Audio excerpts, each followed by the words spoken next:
a church that's been under construction longer than most countries have existed, a skyline icon that still wears cranes like jewelry, and a building that, depending on how you define the word finished, might never truly be done. So why is the Sagrada Familia still not finished? Because the real story isn't one delay, it's a chain reaction, a citizen-funded dream, hijacked by genius, shattered by war, rebuilt from fragments, argued over for decades, and finally accelerated by digital tools that Gaudi never lived to see. Tonight we're telling the full story, from the first idea to the cross installed in 2026, and why the last chapters may take another decade or more. This story starts before a single stone is laid.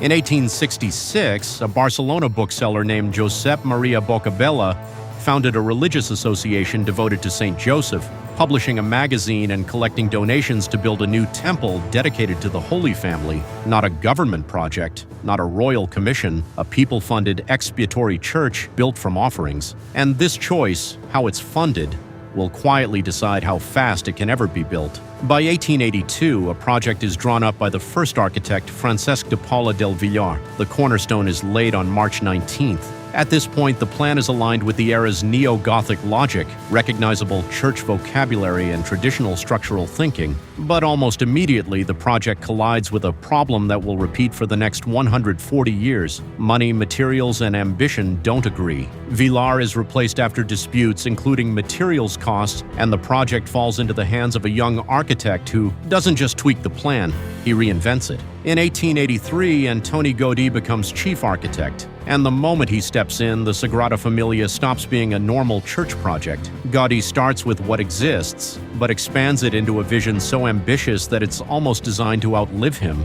The official history is blunt. He takes the project in a completely different direction, toward an ambitious proposal for the church of the future. Gaudi's method isn't draw it once and build it. It's iterative, trial and error, where physical models matter because the geometry is too complex to guess, and it's not just decorative complexity, it's structural geometry. He explores forms that act like nature, carrying loads through curves, branching like trees, shaping space with ruled surfaces. In 1914, he famously decides, no more side jobs. He will work exclusively on the temple. From this point on, the Sagrada Familia is not simply a construction site, it becomes his life's laboratory, part architecture. Studio, part workshop, part theological statement made out of stone. And here's the first reason it takes so long. By choosing complexity and by choosing an experimental, model-driven process, the timeline stops being predictable. This is architecture that's inventing its own tools while it's being built.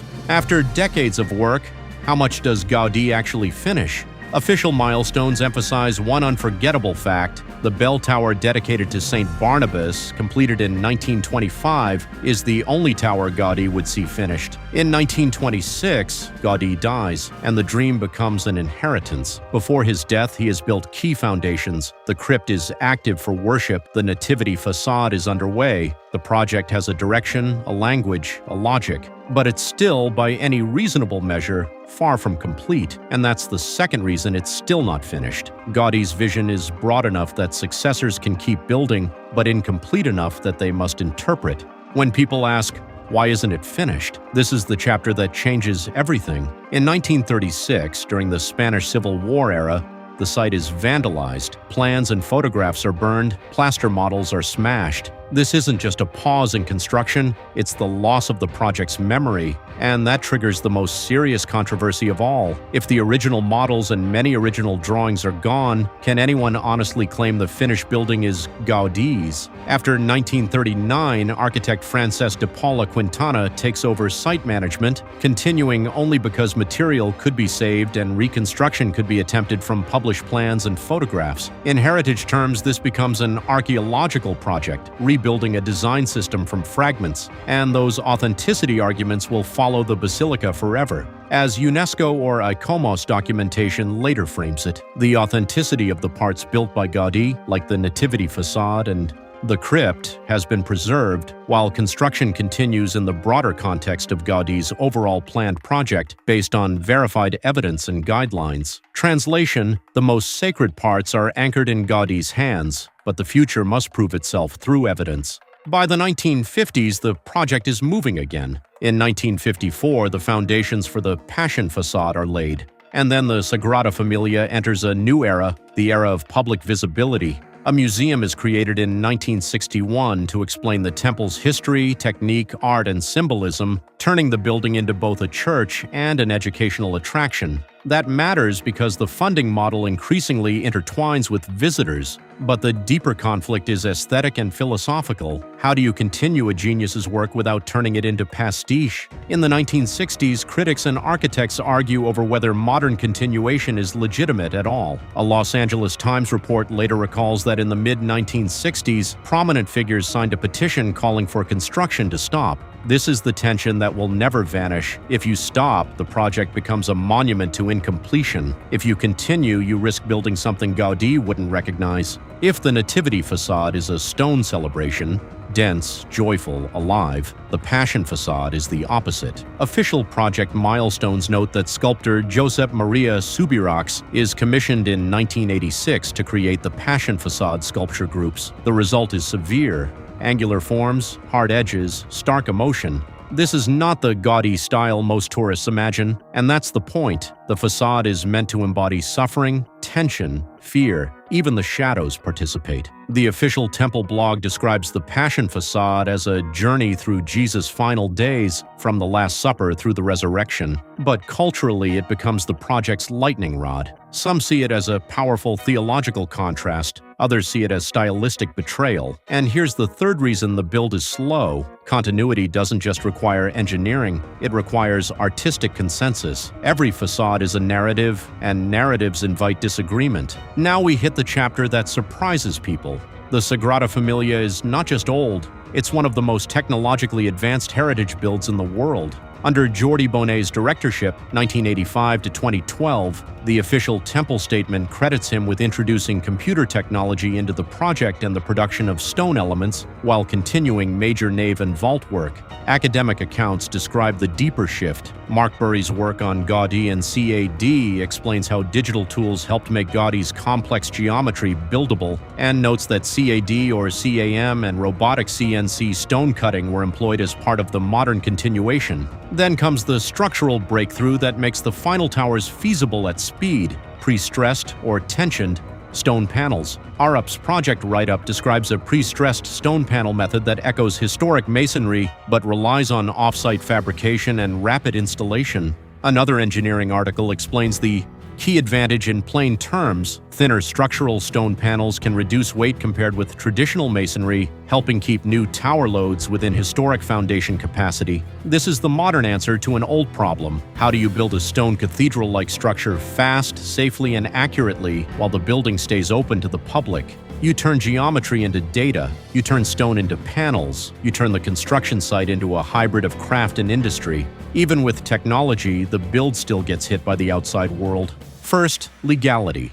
In 2019, the temple's construction was formally normalized through permit applications and a construction permit issued by Barcelona's city government, ending a more than century-long permitting saga, according to official temple updates. Second, COVID. In March 2020, the construction board stops works due to the public health emergency. Reuters reporting in 2021 describes how the collapse in visitors hit revenue, halting construction for months and pushing the completion timeline beyond the symbolic 2026 target. Third, politics and urban space. The most sensitive unfinished element is the glory facade area and the envisioned monumental entrance treatment, because today the surrounding city is not empty farmland, it is living neighborhoods. That means every final decision has consequences for residents, transit, and street life. So where are we today? The official temple timeline records that on February 20th, the Sagrada Familia culminated the Tower of Jesus Christ with the upper arm of the cross, completing the exterior of the central tower. A separate official update adds that in 2027 and 2028, work will continue inside the structure. In plain terms, the world can now see the full height, but the project's finish line depends on what comes next, finishing the glory facade and resolving its entrance and urban impact, completing sculpture, ornamentation, and interior programs that are as much art as construction, and continuing to raise funds, because this is still a project funded by private sources, powered by visitor income, as the temple's annual reporting emphasizes. In 2024, official reporting lists over 4.8 million visitors and 133.9 million euros in income,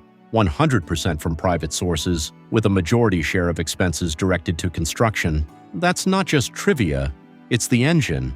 So, why is it still not finished? Because it wasn't designed to be easy, because it was built to be funded by people, not empires, because war erased its blueprint and forced a reconstruction of memory, because finishing it means choosing how much of Gaudi's intention can be proven and how much must be interpreted, and because the last steps aren't just scaffolding in stone, they're decisions about art, heritage, and city life. A cathedral can take centuries. The Sagrada Familia is simply doing that out loud in the modern world, and maybe that's why it matters. Not because it's unfinished, but because it refuses to become a relic.